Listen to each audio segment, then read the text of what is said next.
How to find your location history on iPhone. If you've ever wondered where you have been in the past week or month and want to track your location history on your iPhone, then you're in the right place. To get started, open the Settings app on your iPhone.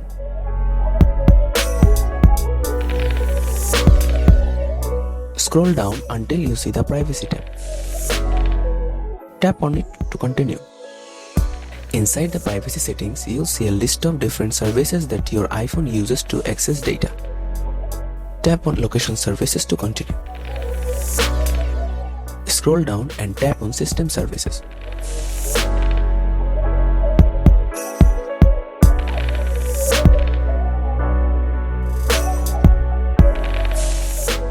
Inside the System Service, you'll see a list of different services that your iPhone uses to access data.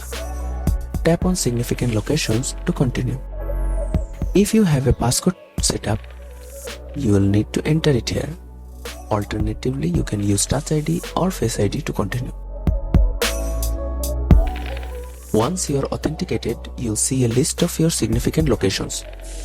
You can tap on each location to see when you are there and for how long. You can also turn off the feature altogether or delete individual location histories if you want. That's it. Thanks for watching. Subscribe to our channel for more videos.